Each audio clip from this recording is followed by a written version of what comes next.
The encounter. Captain Elias Reeves guided his cargo hauler, the Persistent Dream, through the crowded orbital lanes of Nexus Station with practiced ease. The battered ship wasn't much to look at. Just another independent freighter trying to make ends meet in the vast expanse of space, where megacorporations dominated the lucrative routes. But the dream was his, paid for with 15 years of backbreaking work and careful saving. Nexus Control. This is Persistent Dream requesting docking clearance at Bay 94. Elias called over the comms. Persistent Dream, clearance granted. Be advised, customs inspection required upon arrival.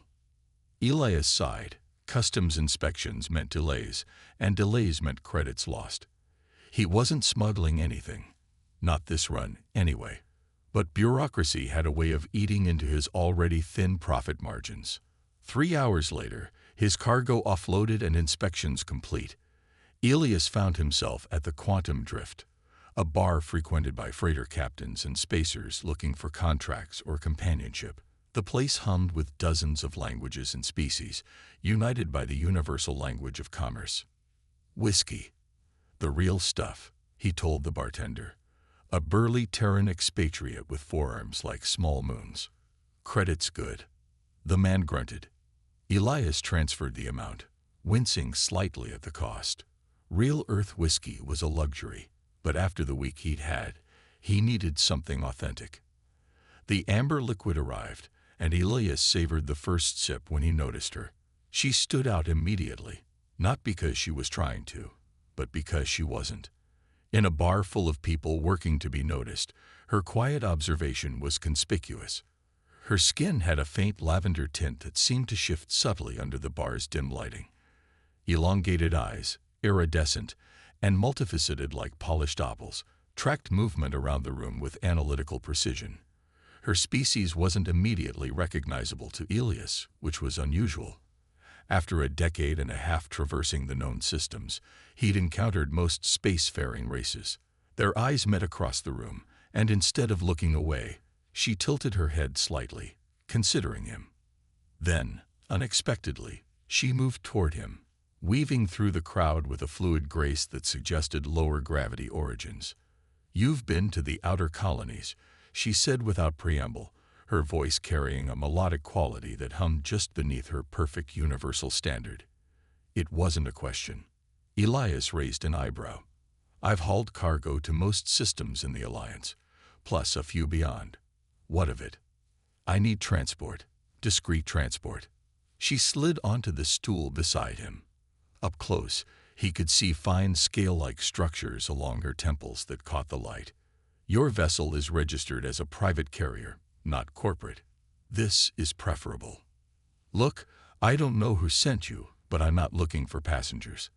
Especially not mysterious ones making assumptions about my business."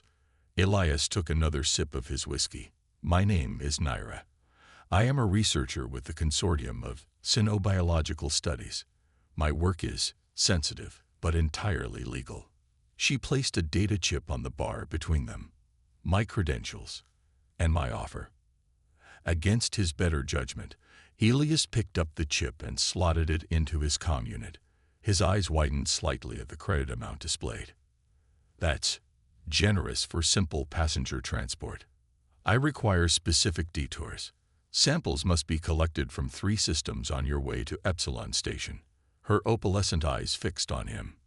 "Time is of considerable importance." Elias considered. The money was too good to pass up, especially after the last shipment's dismal payout.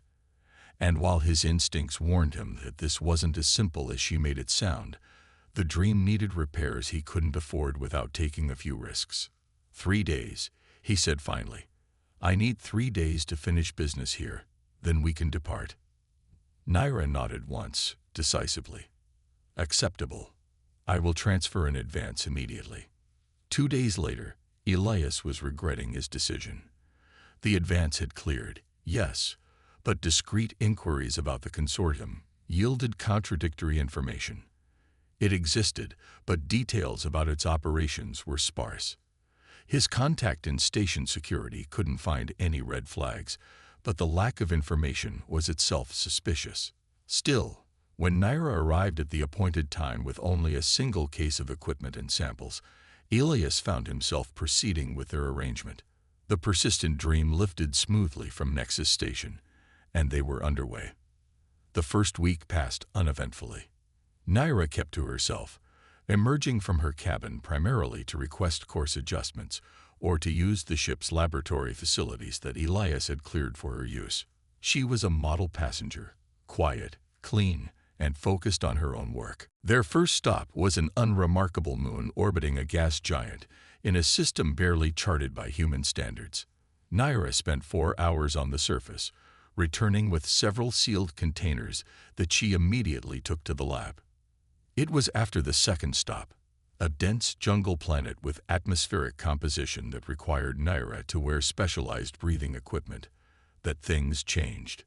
Elias was checking navigation calculations when Naira appeared in the doorway of the bridge, her normally composed demeanor visibly strained.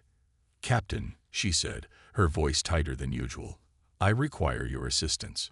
In the lab, she showed him a culture growing in a sealed environment chamber.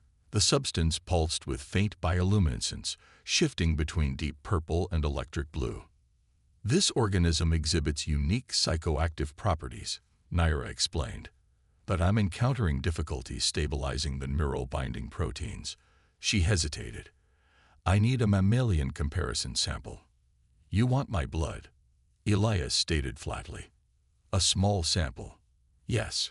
Her multifaceted eyes seemed to analyze his reaction. "It would be adequately compensated." Elias shrugged. "Fine, but this isn't becoming a regular thing." The sampling process was quick and professional. Naira worked with practiced precision, and within minutes, Elias's contribution was being processed through her equipment. "Your species fascinates me," she said unexpectedly as she worked.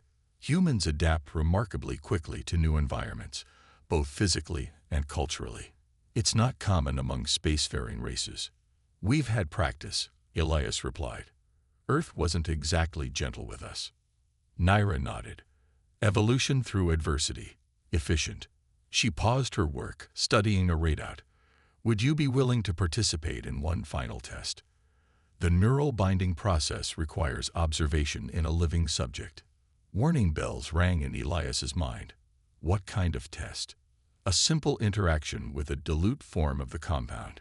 It would create a temporary heightened empathic state, nothing dangerous. She produced a small vial containing a shimmering violet liquid. 15 minutes of effects. At most. "I can add compensation to our agreement." Elias should have said no.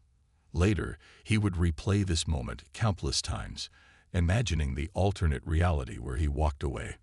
But the truth was, he was curious, and Naira had done nothing to warrant suspicion. "Add 20% to the total fee, and you've got a deal." Naira nodded, and Elias took the vial. The liquid had no taste, just a slight warmth as it went down. For several minutes, nothing happened. Then, gradually, Elias became aware of a strange doubling in his perceptions. He could feel his own nervousness, but alongside it, a cool curiosity that wasn't his. He turned to Naira, whose eyes were wider than he'd seen before. "What am I feeling?" he asked. "The expected empathic connection," she said, but her voice wavered slightly. "Though the effect appears stronger than anticipated." The sensation intensified. Elias could now distinctly feel what seemed to be Naira's emotions, her scientific fascination overlaid with growing concern. But more than that, he was becoming aware of her thoughts, fragments of an alien consciousness brushing against his own. "This isn't normal," he managed, gripping the edge of the laboratory counter. "What's happening?" Naira was frantically checking her instruments. "The compound is forming neural bridges at an accelerated rate. This shouldn't be possible without." She stopped abruptly, her alarm spiking through their growing connection. "Without what?" Elias demanded, now feeling lightheaded. "Without genetic compatibility," she whispered. "Captain, we need to neutralize this immediately." But it was already too late. A final surge of sensation washed over Elias, and suddenly, the connection crystallized. He could feel Naira's presence in his mind like a second consciousness, distinct yet integrated with his own. Her shock, horror, and perverse fascination flowed through him as clearly as his own mounting panic. "What have you done?"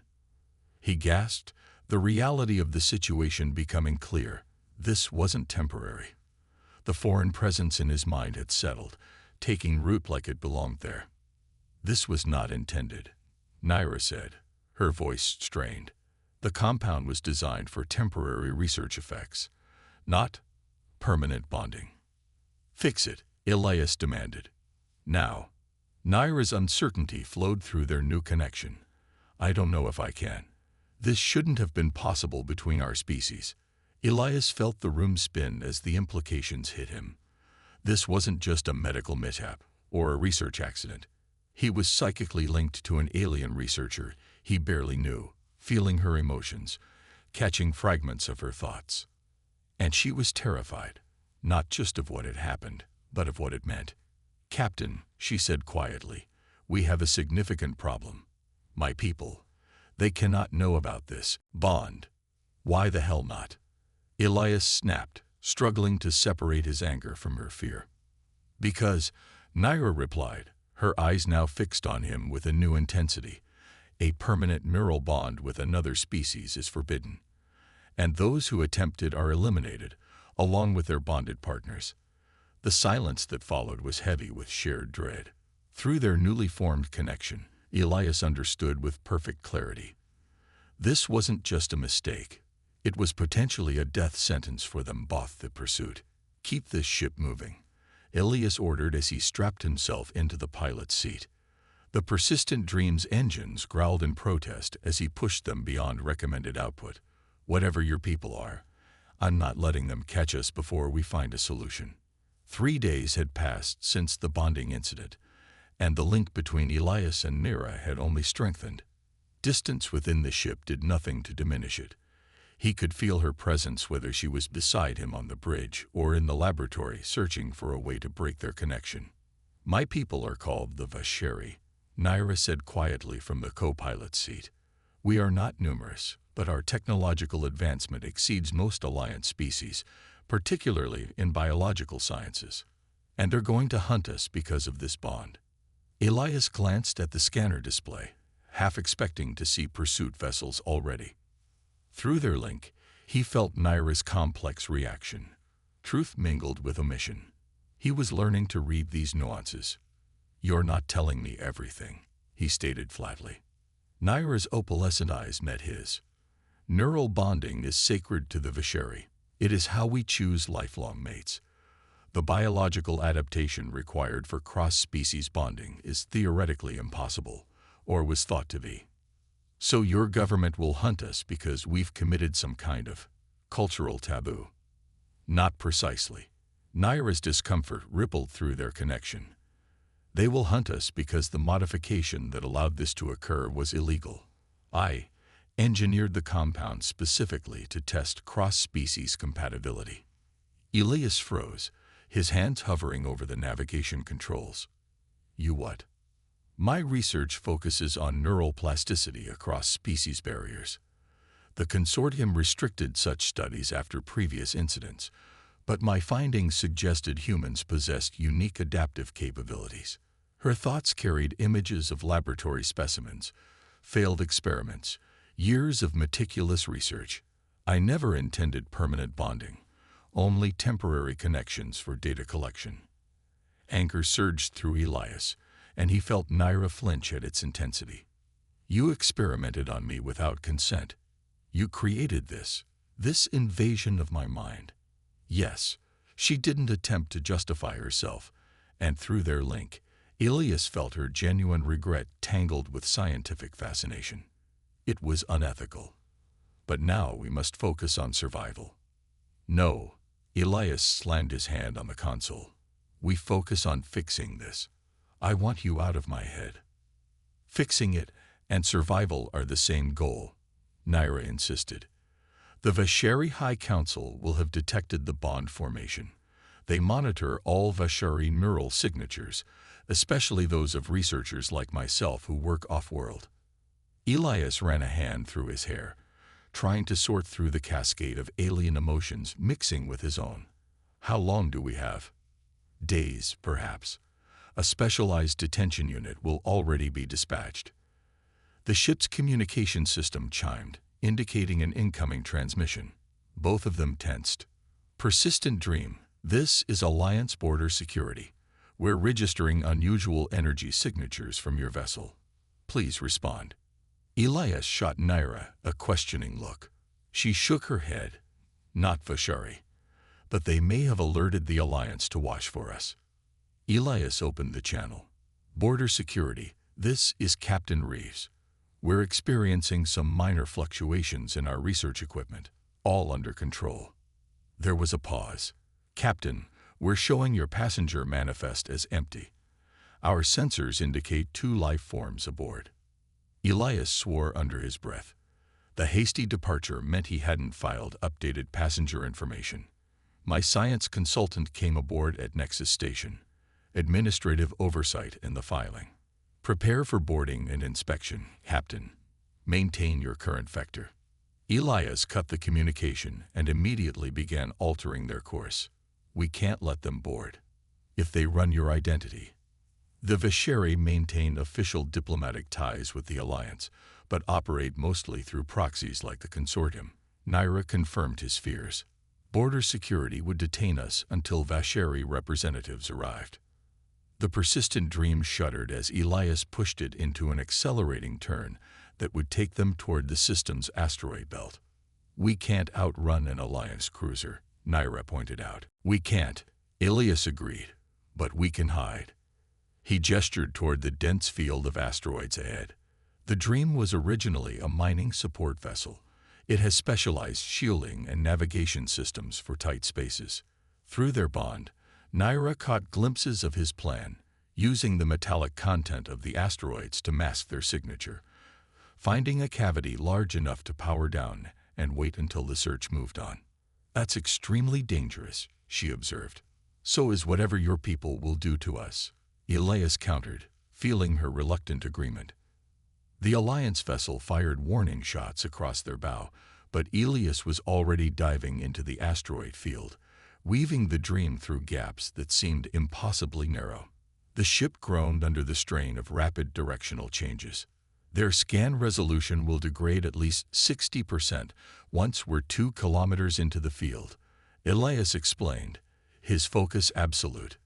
If we can reach that large asteroid at the coordinates I'm sending to your screen, we have a chance. Naira studied the data, then reached for the secondary navigation controls without being asked. Their shared consciousness created an eerie synchronization. She could anticipate his maneuvers, helping to fine-tune their approach. You've done this before, she observed, catching flashes of memory. A younger Elias, running contraband through similar fields to avoid corporate patrols. A lifetime ago, he muttered, banking the ship hard around a tumbling mass of rock and ice. The Alliance vessel followed to the edge of the field, but, as predicted, held position rather than risking damage in pursuit. Their warning transmissions became increasingly threatening, but Elias ignored them, focusing on reaching their destination. The targeted asteroid loomed ahead, a massive, irregularly shaped rock nearly 5 kilometers across. Scans revealed a deep impact crater on one side. Elias guided the Dream carefully inside, finding a hollow cavern formed by some ancient collision. Power down everything except life support and minimal systems, he instructed, his hands flying over the control panels. The asteroid's composition should mask our thermal signature. They sat in the dim emergency lighting, listening to the ship cool and settle. Through their bond, each could feel the other's tension gradually easing as minutes passed without signs of pursuit. They will continue searching, Naira said eventually. For a while, Elias agreed, but not forever. Alliance Border Security doesn't have the resources for extended hunts, especially for simple inspection violations. Naira's doubt filtered through their connection. The Vashari will not abandon the search so easily. Then we use this time to figure out our next move. Elias turned to face her directly. starting with you telling me everything about this bond and how to break it." Hours later, they sat surrounded by holographic displays in the ship's small laboratory. Naira had explained the fundamental mechanics of Vasheri neural bonding, a process involving specialized brain structures that humans shouldn't possess. "The compound I created was designed to temporarily simulate these structures," she explained, displaying molecular models that meant little to Elias. "But in your case, instead of creating temporary neural bridges, it appears to have triggered a permanent adaptation in your brain chemistry." "So I've been rewired." The thought made Elias's stomach turn. "In essence, yes. Your brain has reconfigured itself to maintain the bond." Naira's scientific fascination leaked through their connection, despite her attempts to suppress it. "It's remarkable, really. No other species we've encountered has demonstrated such neuroplasticity." "Spare me the academic appreciation," Elias snapped. "Can it be undone?" Naira's hesitation told him everything before she spoke. "Theoretically, yes. But practically, the process would be extremely dangerous. The bond has integrated with our basic neurological functions. Severing it incorrectly could cause permanent damage or death." Elias stood, pacing the small confines of the lab. "So we're stuck like this, forever sharing everything." The intimacy of their connection was becoming increasingly uncomfortable. He could feel Naira's thoughts brushing against his own, her emotions coloring his perceptions. "Not necessarily forever," Naira replied, bringing up another display. "I believe I could develop a compound to gradually dissolve the neural connections without shock to our systems. But I would need specific biological materials, some rare, some restricted." "Of course you would," Elias muttered. "Where do we need to go?" "The Biologics Research Center on Helios Prime would have most of what I need." She paused, discomfort evident in their shared consciousness. "However, it's an Alliance-controlled facility with high security." Breaking into an Alliance facility, Elias laughed without humor. "That's a great way to stay under the radar." Their discussion was interrupted by the ship's proximity alert, a soft chime indicating something approaching their hiding place. Elias quickly moved to the bridge, activating passive sensors only. "Alliance patrol has moved on," he reported after examining the readings. "But there's something else out there. Smaller vessel, unusual configuration." Naira's fears spiked sharply. "Vasheri scout craft. They found us sooner than I expected." Elias felt her certainty through their link. "How?" "We're shielded by tons of rock and metal." "They're not tracking the ship," Naira said quietly. "They're tracking me." The bond itself creates a unique neural signature. Understanding dawned on Elias. "That's why your people are so intent on finding us. This isn't just about illegal research or cultural taboos. The bond itself is detectable. It's a security risk." Naira nodded slowly. "Vasheri bonding has additional capabilities that emerge over time. Capabilities my government has weaponized for intelligence gathering, such as extended-range telepathic communication, access to memories, in fully developed bonds, even remote viewing through the partner's eyes." She met his gaze steadily. A human with such access to a Vasheri mind represents an unprecedented security breach. Elias felt cold realization wash over him. "They'll never stop hunting us." "No," Naira agreed. "They won't." The scout craft was circling the asteroid field methodically, its sensors sweeping in patterns designed to detect neural signatures rather than conventional ship emissions. "We need to move," Elias decided, "now while it's on the far side of the field." "To where?" Naira asked. "They can track us anywhere in Alliance space."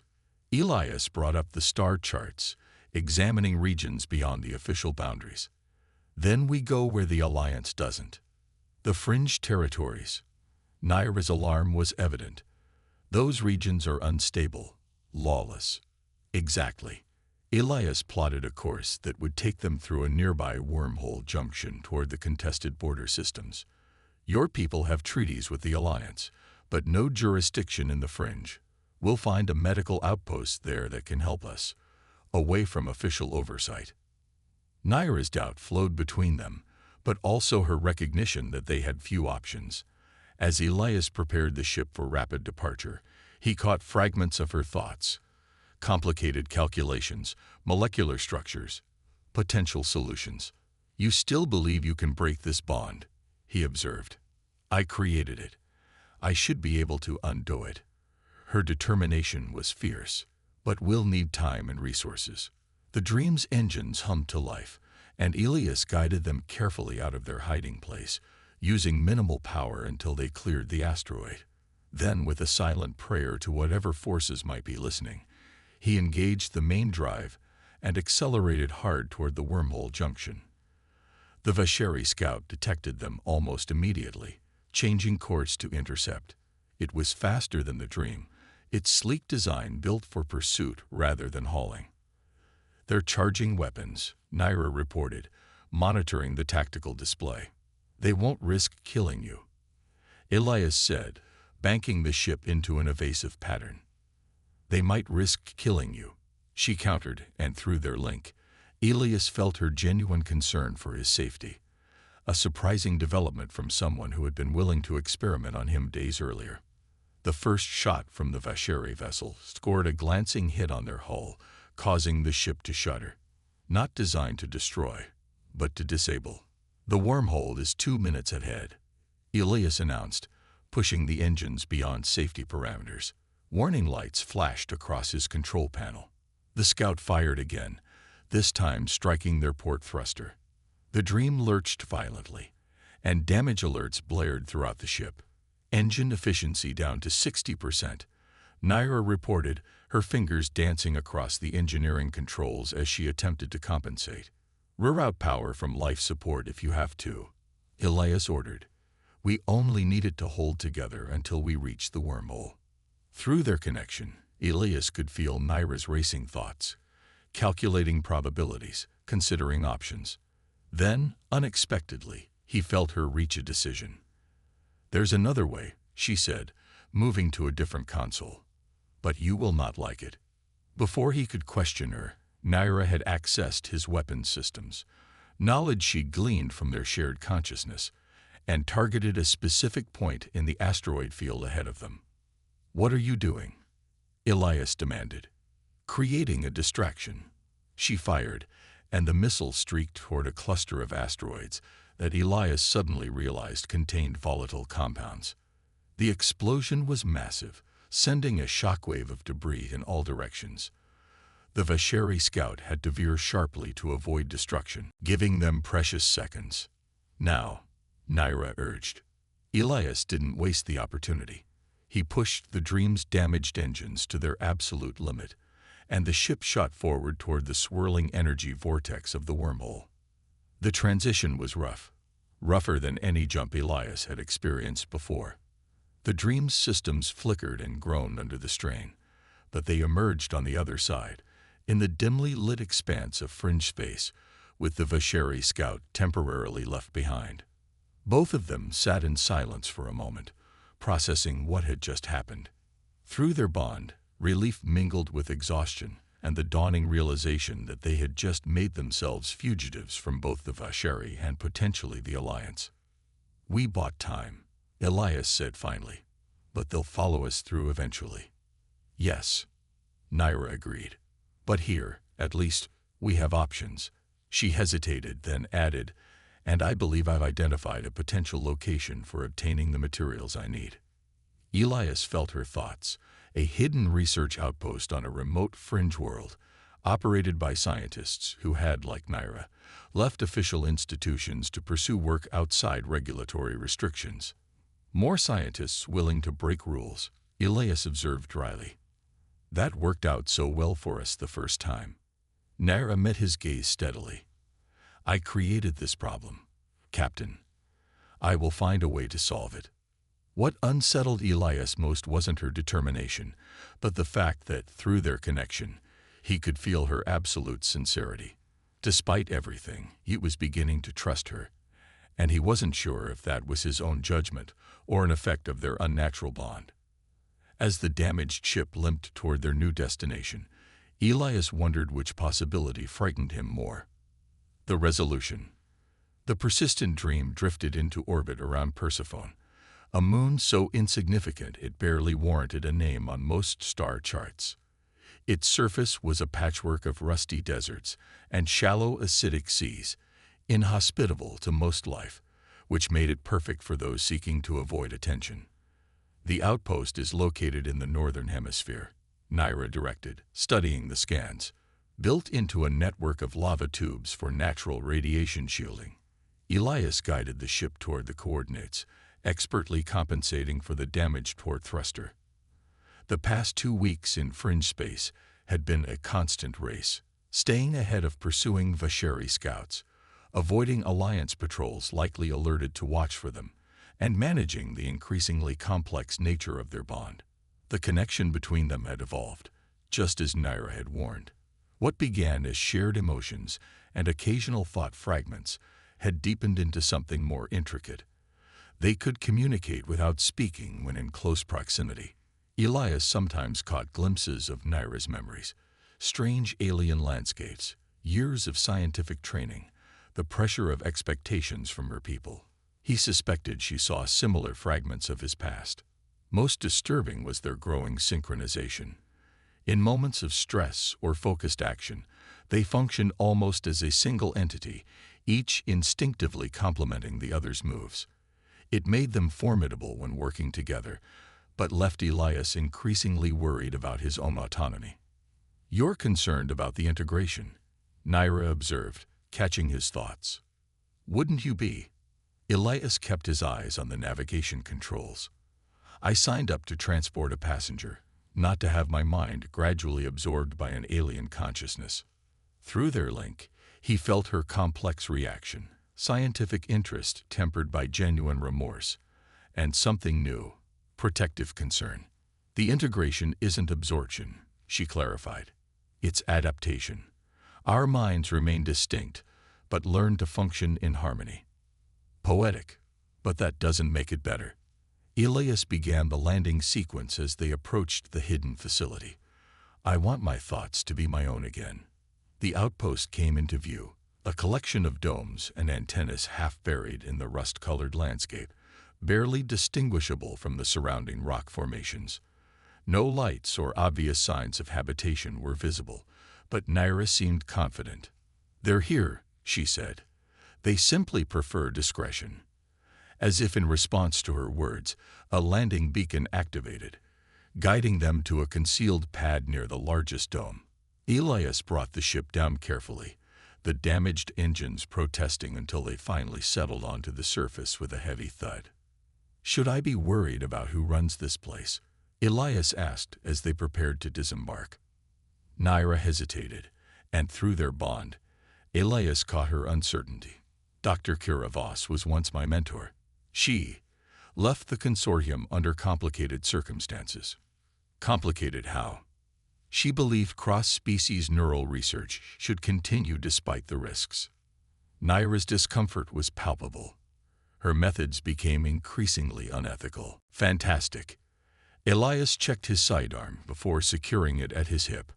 "We're seeking help from someone even more ruthless than you." They exited the ship into Persephone's thin, acrid atmosphere. Environmental suits protected them as they approached the main airlock, which cycled open at their approach. Inside, the facility was unexpectedly sophisticated.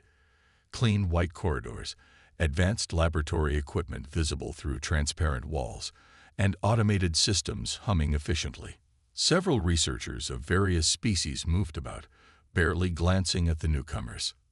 A tall human woman with close-cropped silver hair and sharp features approached them. "Naira, this is unexpected." "Dr. Voss." Naira inclined her head slightly. "We require your assistance in a sensitive matter." The woman's keen eyes moved between them, lingering on Elias before returning to Naira. A knowing smile spread across her face. "A bonding incident. Fascinating." Elias felt a surge of unease. How could she tell just by looking at us? "Your synchronized movements," Dr. Voss answered, though he hadn't spoken aloud. the way you unconsciously mirrored each other's posture. And of course, she tapped a small device on her wrist. The neural harmonic readings are unmistakable. She led them to a private laboratory where they explained their situation. Dr. Voss listened with growing interest, occasionally interrupting with technical questions that made little sense to Elias. "So you achieved stable cross-species bonding," she said when they had finished. "Something my own research never accomplished. The human adaptive capacity is truly remarkable." "We didn't come here for your admiration," Elias cut in. "We need a solution, a way to break this bond safely." Dr. Voss's expression cooled. "Breaking such a bond is not trivial, Captain. It has integrated with your fundamental neural architecture.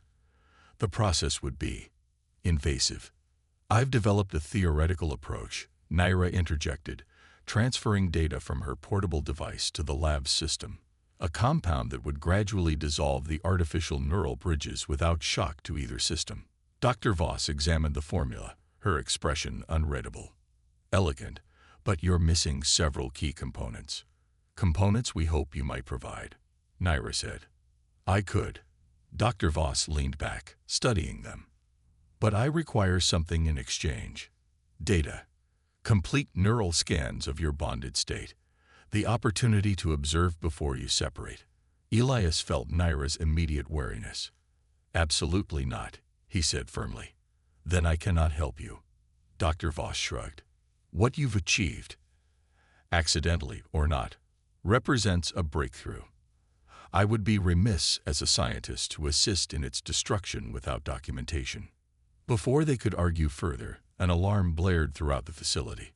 A researcher burst into the laboratory, panic evident on his face. "Director, vessels approaching. Vasheri configuration." Elias felt Naira's surge of fear. How did they find us so quickly? Dr. Voss moved to a monitoring station, checking readouts with practiced efficiency. 3 ships, military grade. They've established orbital blockade patterns. She turned to them, eyes narrowed. "You led them directly to my facility." "We took every precaution," Elias protested. "Evidently not enough." Dr. Voss activated a facility-wide communication. "Protocol Omega. This is not a drill." Around them, the outpost erupted into controlled chaos. Researchers securing data, activating defense systems, preparing for evacuation. "You have a choice," Dr. Voss told them coldly. "Provide what I ask, and I'll help you escape through our emergency transit system. Refuse, and you're on your own." Through their bond, Elias felt Naira's rapid calculations, weighing options against diminishing time. He caught fragments of her thoughts, concern about what Voss might do with their neural data. But